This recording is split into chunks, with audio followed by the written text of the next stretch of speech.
तो hello friends, welcome to अपना prime. पिछले एपिसोड के अंत में देखा था चेंगली के विलेज के अंदर कुछ नए लोग आ चुके हैं, जिनमें से एक का नाम है एंड्रोलिना, जो चेंगली से बात करने के लिए आती है। वो यहाँ पर अपने धर्म का प्रचार करने के लिए आई है, चेंगली की भाषा को अच्छे से जानती है और इसके अलावा और भी काफी सारे लोगों की भाषाओं के बारे में इसको काफी जानकारी है। थोड़ी देर बात करने के बाद में ये अपने गॉड के बारे में कुछ और बताने लगती है। अपने गॉड का एक पेंडेंट दिखाती है। चेंगली इसको देखते रह जाता है। असल में ये पेंडेंट काफी हद तक हार्ट से मैच करता है। स्विंग ने भी एक बार हार्ट को देख लिया है, इसलिए वो भी इसको पहचान जाती है। चेंगली की तरफ एक हल्का इशारा करती है। चेंगली हार्ट की तरफ इशारा करता है। हार्ट ये सब कुछ देख रही होती है। वही मन में सोचने लगती है, हाँ बिल्कुल, तुम सोच तो ठीक रहे हो, ये पेंडेंट काफी तक मुझसे मैच कर रहा है। फिर चेंगली इस लड़की से पूछता है, क्या तुम श्योर हो कि ये तुम्हारी गॉड है? तभी एंड्रोलिना चेंगली के हाथ से पेंडेंट को छीनते हुए बोलती है, बस इतना काफी है। मुझे लगता है आपको लोग जितना देखना था उतना आप देख चुके हैं। हाँ, ये सच में हमारी गॉडेस है और इनके ऊपर हमें पूरा विश्वास है कि यही हमारा सबको संभालती है। इसके बाद में चेंगली एंड्रोलिना से और भी कुछ जानने की कोशिश करता है। उससे कहता है, क्या तुम मुझे इस गॉडेस के बारे में कुछ और बता सकती हो? इस पे एंड्रोलिना बोलती है कि सच में इसको जानने में आपका इंटरेस्ट है? चेंगली बोलता है, हाँ बिल्कुल, बहुत ज्यादा इंटरेस्ट है। अगर मुझे तुम्हारी बात बिल्कुल ठीक लगती है तो तुम्हारी चर्च को मैं खुद से ज्वाइन कर लूंगा, और मेरे ज्वाइन करने का मतलब होगा पूरी टोर सिटी इस चर्च को ज्वाइन कर लेगी। और ये सुनकर एंड्रोलिना मान जाती है। वो अपने गॉडेस का नाम बताने लगती है कि जो इनकी गॉडेस है वो काफी लंबे टाइम से इस दुनिया के अंदर एग्जिस्ट करती है। इन्होंने कुछ टाइम पहले इस चर्च की शुरुआत की थी, लेकिन चर्च की शुरुआत करने के कुछ टाइम बाद में उनकी गॉडेस उनसे नाराज हो गई। उनको पता चला कि उनकी गॉडेस काफी लंबे टाइम के लिए एक नींद में जा चुकी है। पिछले 3 साल से वो इस तरह की नींद के अंदर है, और अभी कुछ टाइम पहले उनको दोबारा से होश आया है। जैसे उनको होश आया, हमें तुरंत ही उनकी तलाश करने निकल पड़े। हमें इस जगह पर थोड़ा सा अंदेशा मिल रहा है कि वो यहीं कहीं आसपास में हो सकती है। हमारी गॉडेस की तलाश हमेशा जारी रहेगी जब तक हम उनको ढूंढ नहीं लेते। हमारी गॉडेस को 3 साल से बेहोश होने के बाद में 1 साल हो चुका है होश में आए हुए, लेकिन अभी तक हम उनको ढूंढ नहीं पाए। लेकिन हमारी तलाश गॉडेस की है, इसलिए बिल्कुल भी हम रुकने वाले नहीं है। गॉडेस तो हमें मिलकर रहेगी। उसको चेंगली और भी ज्यादा घबरा जाता है, क्योंकि यहाँ पर ये जो बात कर रहे हैं वो इस सेम बात हार्ट के बारे में भी है। हार्ट कुछ टाइम पहले बेहोश थी, अपनी नींद के अंदर थी, और अभी जाकर उसको होश आया है। इसका मतलब ये लोग हार्ट की प्रेजेंस को हर जगह फील कर सकते हैं। इस पर हार्ट बोलती है, ये सब कुछ बकवास बात है। हो सकता है इनको मेरी प्रेजेंस फील हो रही हो, लेकिन इसका मतलब ये बिल्कुल भी नहीं है कि मैं इनकी गॉडेस हूँ और मेरे इनके साथ में किसी तरह का रिलेशन है। और ये कहते हुए हार्ट को कब शर्म सी बहरी होती है। उसकी शर्म कारण में ये है, ये एंड्रोलिना ये अजीब से हरकतें कर रही है। ये जब भी अपनी गॉडेस के बारे में सोचती है, इसके चेहरे के ऊपर एक अलग शर्म आ जाती है, जैसे गॉडेस के बारे में एकदम अलग तरह सोचती है। इन्होंने अपने आप को पूरी तरीके से अपनी गॉडेस को समर्पित कर दिया है। अपनी लाइफ के अंदर सब कुछ इनकी गॉडेस ही है। ये जिस तरीके से अपनी गॉडेस की तारीफ कर रही होती है, उसकी तारीफ करते हुए शर्मा रही होती है। चेंगली को समझने लगता है ये लड़की थोड़ी सी लेस्बियन की तरह है। उसका गॉडेस के प्रति एक अलग तरह का लगाव है, और इसी समय हार्ट को जब गुस्सा आता है, वो चिल्लाते हुए चेंगली से बोलती है, इसकी जो भी बकवास है वो तुम्हें सुननी है तो तुम सुन लो, मुझे इसकी बकवास सुनने में किसी तक इंटरेस्ट नहीं है। और ये कहने के बाद में वो तमकते हुए वहां चली जाती है। इसके बाद चेंगली को सोचता है और फिर एंड्रोलिना से बोलता है कि तुम यहाँ पर जो चाहे वो कर सकती हो। तुम्हें अपना चर्च ओपन करना है, चर्च के अंदर लोग को ऐड करना है, वो सब कुछ तुम्हारा पर्सनल मैटर है। तुम यहाँ पर जो चाहे वो कर सकती हो। मैं तुम्हें किसी भी तरीके से रोकने की कोशिश नहीं करूंगा, लेकिन यहाँ पर रहने का एक नियम है। जो कोई भी टोर सिटी के अंदर रहता है उसके यहाँ पर काम करना पड़ता है। उनको उनके हिस्से का काम दिया जाता है। अगर तुमने अपने हिस्से का काम नहीं किया तो तुम्हें खाना नहीं मिलेगा, और तुम्हें ही नहीं, तुम्हारे जितने भी लोग यहाँ पर आए उन सभी को अपने हिस्से का काम कंप्लीट करना पड़ेगा। जिस टाइम पर तुम फ्री होते हो उस टाइम पर अपनी मर्जी का काम कर सकते हो। एंड्रोलिना चेंगली की इन सारी बातों को मान जाती है, और फिर इसके तुम चेंगली कुछ इंपॉर्टेंट मुद्दों के बारे में बात करने लगता है। सुइयां जा चुकी है। चेंगली अकेला बैठ के सोच रहा है कि उसको अपने विलेज के अंदर 1 लाख लोगों की जरूरत है, जिसके अंदर 20,000 लोग उसके सिपाही होने चाहिए। तब जाकर वो अपने विलेज को अगले स्टेज में लेके जा सकता है। इस चीज को मीट करना बहुत ज्यादा आसान है, क्योंकि अभी इस टाइम पर उसके विलेज के अंदर 70,000 लोग हो चुके हैं और 15,000 सिपाही है। अगर वो लोगों को ऐसे अपने विलेज को ज्वाइन करता रहा तो कुछ टाइम के अंदर ये 1 लाख तक पहुंच जाएगा, और सिपाही भी 5,000 तो बढ़ ही जाएंगे। लेकिन इस बार ये करना इतना भी आसान नहीं है। उसको अपने विलेज को अपग्रेड करने के लिए और भी काफी चीजें जो कि उस सिटी के अंदर मौजूद है उनको भी अपग्रेड करना पड़ेगा। सबके अंदर मॉडिफिकेशन चलाने पड़ेंगे। मॉडिफिकेशन चलाना तो बहुत ज्यादा आसान है, क्योंकि जितने भी लोग मौजूद है वो उन चीजों को अपनी अच्छी तरह जानते हैं। चेंगली उनको ऑर्डर दे सकता है और वो आसानी से उनको मॉडिफाई कर सकते हैं। लेकिन दिक्कत की बात है, कुछ नई चीजें क्रिएट भी करनी है, जैसे कि मिलिट्री पॉलिसी डिपार्टमेंट और internal government. Military policy department से कौन सी स्ट्रेटेजी बनाई जाएगी,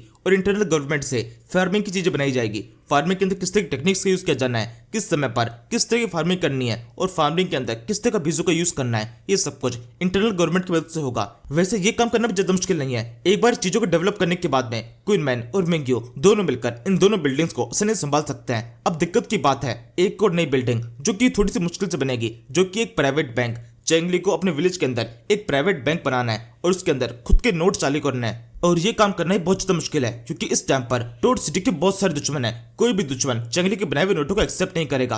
मतलब चेंगली किसी भी तरीके से उन नोटों को ट्रांजैक्शन के लिए यूज नहीं कर सकता। चेंगली के विलेज के अंदर जितना भी काम होता है मैक्सिमम तौर पर इंपोर्ट और एक्सपोर्ट से होता है। तो फिर वो नोट जाएंगे कहां पर?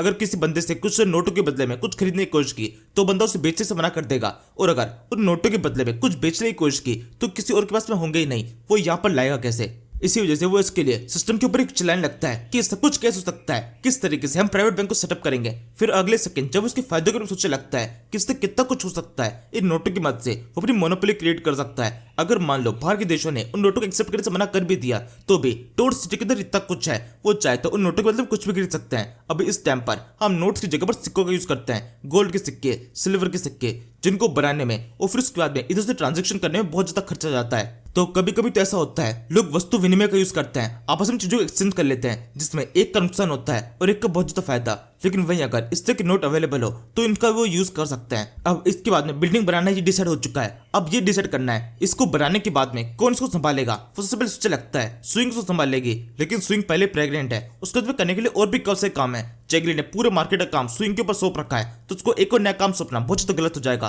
तो एंड में वो डिसाइड करता है दो बंदे ली सेंगजाई और वोनार वो ये सारा काम संभालेंगे। वोनार का मतलब मिग्यू। वोनार एक प्रिंसेस है, लेकिन प्रिंसेस होने के बावजूद भी उसको काफी अच्छी नॉलेज है, वो इस तरह काम को काफी ज्यादा संभाल सकती है, और अगर चेगली ने थोड़ा बहुत और गाइड कर दिया तो भी सारा काम ठीक से हो जाएगा। इसके बाद में चेगली मिग्यू को अपने पास बुलाता है, उसको कुछ बताने लगता है कि किस तरीके से अब वो कागज के नोटों को चलन में लाने वाले हैं। वो चाहते हैं जो सोने और चांदी के सिक्के मार्केट में चलते हैं उनकी जगह पर कागज के नोटों का लोग प्रयोग करें। इससे मिग्यू बोलने लगती है कि सच में ये टेक्निक वर्क कर जाएगी, मैंने आज से पहले कभी भी इस बारे में कुछ भी नहीं सुना। इसमें चेंगली बोलता है हाँ बिल्कुल ये वर्क करेगी, मुझे ऐसा लगता है लोग अगर सोने के सिक्कों की बजाय चांदी के सिक्कों के बजाय इन कागज के नोटों का यूज करेंगे तो उन्हें काफी ज्यादा फायदा होगा। इसके बाद में चेंगली का एक लंबा लेक्चर शुरू होता है जिसमें वो मिग्यू को सब कुछ बताने लगता है कि किस तरीके से वो क्या चीज और कैसे करने वाले हैं। मिग्यू एंड में बोलती है हाँ सच में आपने काफी कुछ सोचा है, ये टेक्निक तो वर्क कर सकती है। गोल्ड और सिल्वर की जगह पर कागज के नोटों का यूज करना ये काफी ज्यादा लोगों के लिए फायदेमंद हो सकता है। और ये सुनकर चेंगली चौंक जाता है कि इसको ये चीज एकदम अच्छे से समझ में आ गई। मिग्यू से पहले चेंगली ने सेंगजाई को उस जगह बुलाया था, लेकिन सेंगजाई खराब हो गई थी, उस बात तो समझ ही नहीं पाया था। एंड होने से पहले वो पूरी तो सोच चुका था,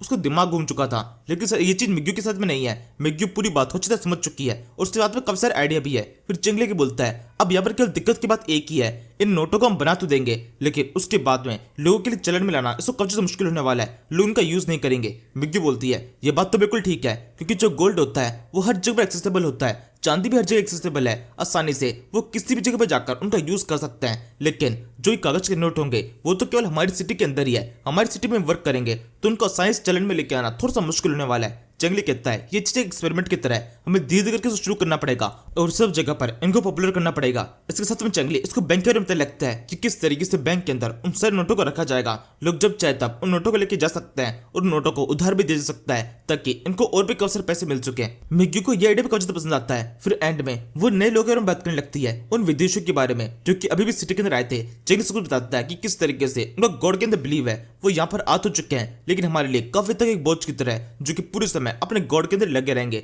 मिग्यू से कारण पूछती है तो उस पर चेंगली बताता है और उन्होंने डिसाइड कर रखा है वो कभी भी अपनी लाइफ के अंदर किसी से शादी करने वाले नहीं है, मतलब एक एज के बाद में वो कभी कुछ काम नहीं कर पाएंगे और हमें ही उन्हें पालना पड़ेगा। वैसे ये चीज हमारी सिटी के अंदर भी लागू होती है, वो जब तक हमारी सिटी के अंदर है तब तक उनके पास में करने के लिए दो काम होंगे, एक वो काम जो कि हम उन्हें देंगे और एक वो काम जो कि उनका खुद का है, अपने धर्म को प्रचार करना। और इस प्रचार करने के चक्कर में उनको कई जगहों पर जाना पड़ेगा, हो सकता है वो कुछ टाइम के अंदर सिटी को खाली कर दे और यहाँ से चले भी जाए। इसके बाद में हम एंड्रोलिना और उसके सारे लोगों को देखते हैं जो कि इस मूर्ति के सामने पर सर झुका के बैठे होते हैं। उससे कहने लगते हैं एक और दिन जो हमारा उदय हो चुका है, एक और नए दिन की शुरुआत हो चुकी है, ये सब कुछ गॉडेस आपकी वजह से हुआ है, हमारा एक और दिन अच्छी तरह से बीते इसके लिए हम आपसे दुआ करते हैं। हम चाहते हैं आज के इस दिन के अंदर हम कुछ और खास करें और फिर हमारे एक और नए दिन की शुरुआत हो और वो भी आपकी कृपा से ही होगी। इसी एक सेम डायलॉग को ये लोग हर रोज रिपीट करते हैं। इस डायलॉग कंप्लीट होने के बाद में ये लोग तुरंत अपने काम पे लग जाते हैं। एंड्रोलिना सभी लोगों से बोल देती है तुम सभी जाकर यहाँ पे जितना भी काम में दिया गया है वो सारा काम कंप्लीट करोगे और मैं जाकर अपने प्रचार के काम में लगूंगी।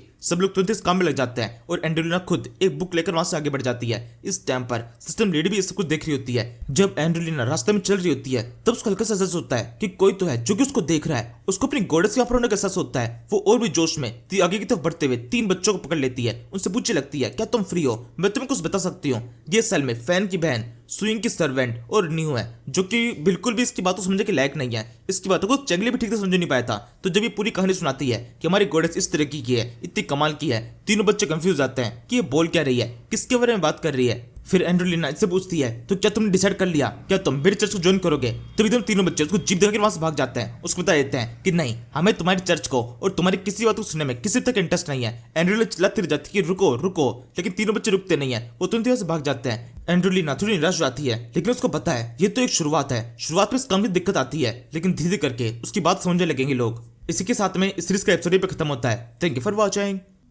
तू मेरा बेटी तू है, अपनी बेटी तू है, समंदर सी दुनिया भावना में बह गया मैं।